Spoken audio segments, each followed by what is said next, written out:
Hi, you're listening to The Humans We Are with Carola, episode 26.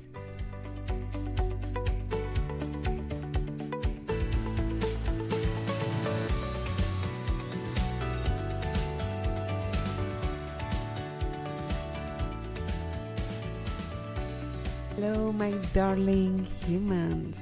How are you today? I hope you're doing amazing. And as always, if you're new to the show, I want to welcome you.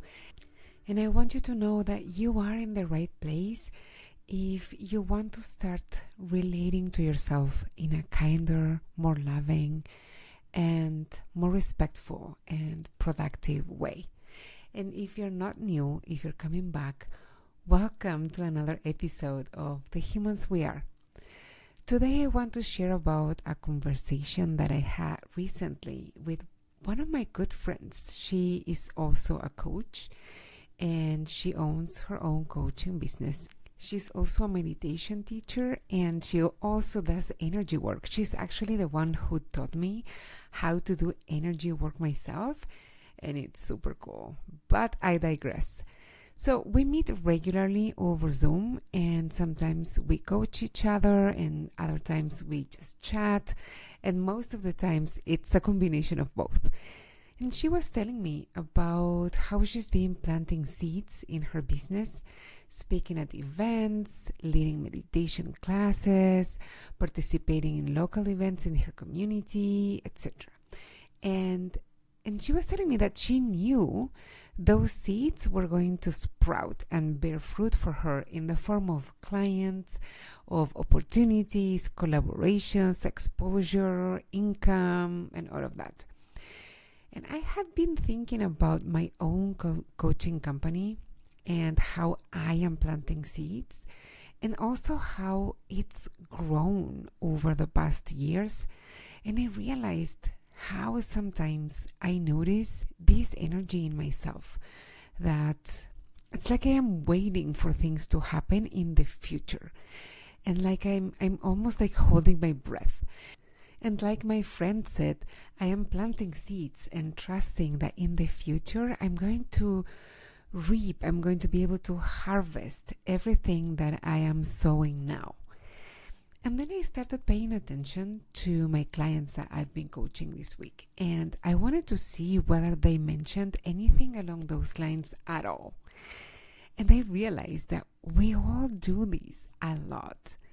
Like most clients that are moms, for example, are super concerned with how what they are doing now is going to impact their relationship with their kids in the future, or whether a boundary that they set at work may impact any possible opportunities that they can have in the future, or what will they reap around their health in the future based on what seeds they are planting now.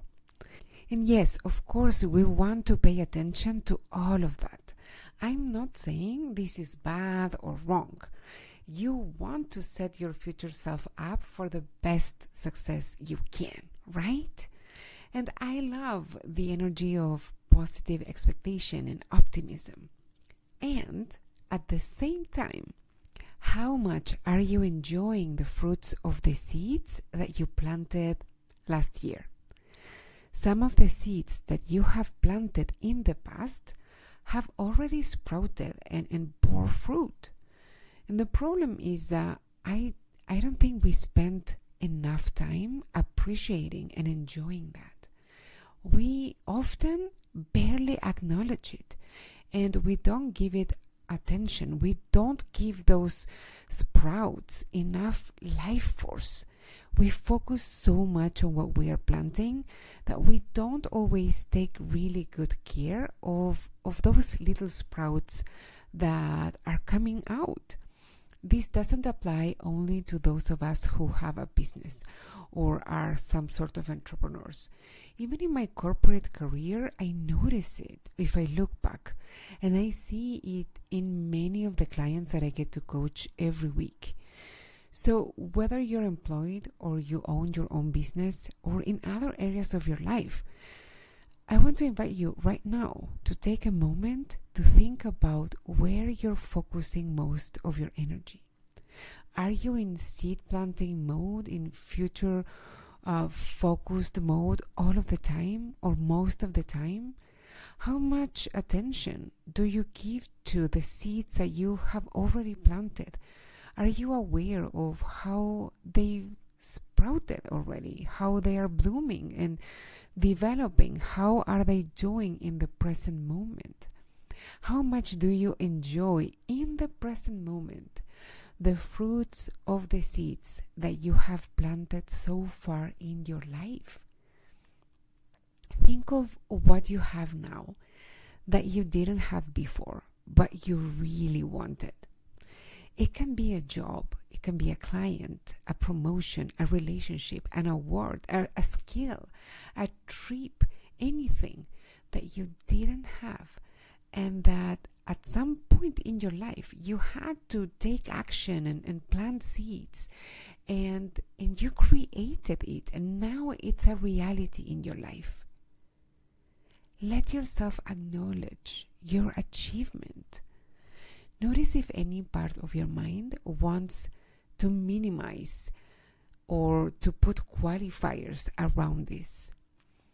Like, for example, oh, it wasn't that hard, or it's not such a big deal, or maybe I was lucky, or I had so much help. Just notice that and don't engage with it.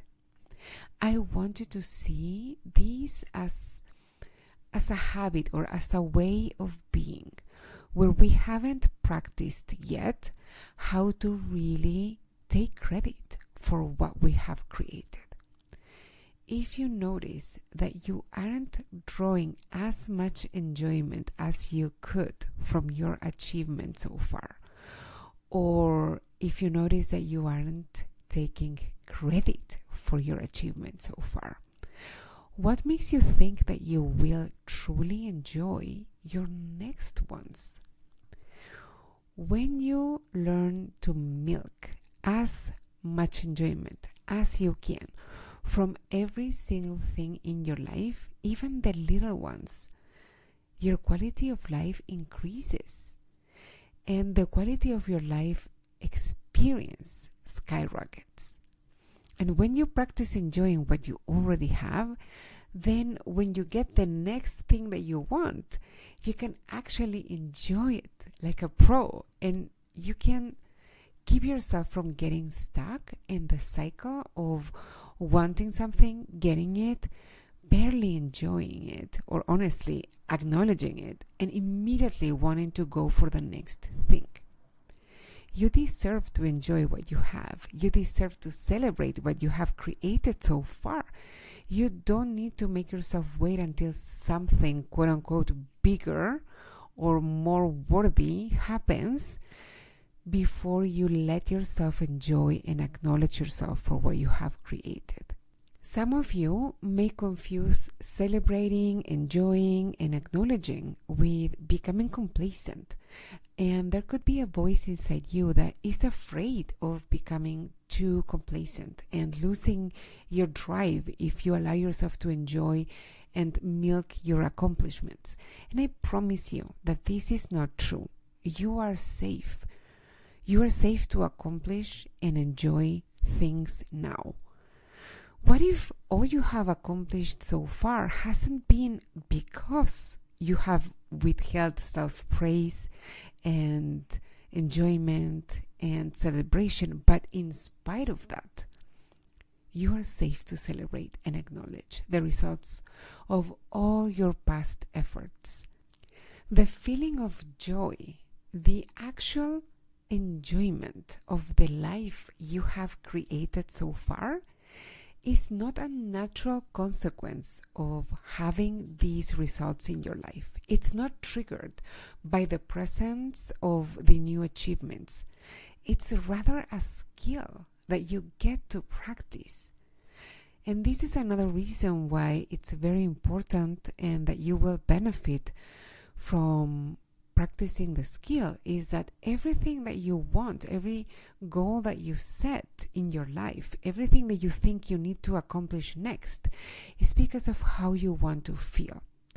So you set a goal or you decide what you want to go after next based on a certain way that you expect that you will feel when you get there. And you expect to feel better than you feel right now or than you feel normally, or you expect to remove an unpleasant feeling that you are experiencing now. But if you don't know how to tune into the feeling that you want right now, it's unlikely that you will feel it when you achieve the thing. And then you may be surprised, and what we do then is we say, oh, maybe the thing wasn't the right thing. Maybe it wasn't the right goal. And that's how we end up putting ourselves in these cycles where we can't stop chasing the next goal in the hopes that something that we don't have yet will make us feel not empty, complete, fulfilled. But it's just that you haven't practiced milking what you have achieved so far for that fulfillment that you want to feel, if that makes sense. So I want to invite you today to take a moment to take in all you have created in your life so far. We are sometimes very quick to blame ourselves for what we don't want that we have created in life, but we don't take enough credit for all that is going well. Everything you have received, every result you have created, every goal you have achieved, every choice you've made has brought you to this exact moment in your life. And if you're listening to this, I can assume that your life is good, that you have your basic needs covered and beyond. So acknowledge that. Enjoy the fruits of your past efforts, but really enjoy them. Really let yourself revel in them. Notice all the ways in your life is already amazing. And thank your past self for what she's done for your present self. Let her know that she did a good job, that you're grateful for her, and that you're proud of her. All right, my friends, if you would like to know about the different ways you can get help from me besides this podcast, you can typically find me on Instagram at @fuertescarola. Those are the two ways in which you can get help from me for free. And I also currently have 2 different offers that you can sign up for, but in order to help you figure out which one is a better fit for you, for what you want to achieve, for your personal preferences and your expectations, what I normally do is I recommend that you and I have a chat on Zoom. That's what I call a consult, and it's free. You can sign up for one of those on my website, which is www.carolafortes.com, or you can directly find the link at the same website, www.carolafortes.com/consult, and we can hop on Zoom for 1 hour where you will tell me everything, what you want, what you're trying to accomplish, what is getting in your way, what you have tried before, and I can help you figure out why it hasn't worked out yet and what you need to do instead. It's really fun. And if it's a good fit, I will tell you about one or the other offer or both, and I can help you make a decision. And if you want to, you can sign up immediately. And I know that for some folks, signing up for that call, even if it's free and even if it's really no pressure, for some people this can seem like too big of a step. And if that's you, I understand, I got you. And maybe you want some more information first. And I have created a one-page document that describes briefly both offers, and you can find it directly at carolafuertes.com/offers or through the link on my bio on Instagram. It's the first link there. Right now, and it's June 2023, both offers are available. Of course, I can't know when you're listening to this and if it's gonna be still available or if it's gonna look different, but just going to the website or to Instagram is going to be typically the way to find out what's currently available, if that's what you would like. If you want to support the show, please leave a rating and an honest review on Apple Podcasts or on Spotify. And of course, if you share this episode directly with someone that you love and that you think could really enjoy it or benefit from it, that's always a super effective and appreciated way to support the show and help it grow. Okay, and also if you have any comments or suggestions for topics to cover or any feedback at all, you can email me at carolafuertes.com, or you can also DM me on Instagram directly, and it's usually me who is checking those messages, and I will get back to you, and I would really appreciate to hear from you because, as I've said before, podcasting can be really lonely, so it's always a joy to hear from you. It's super nice. Okay, I will be back next week, and in the meantime, I really hope you will take a moment to delight in your current accomplishments and to express some gratitude to your past self for having set you up for such amazing success. And that's all for now, my lovely humans.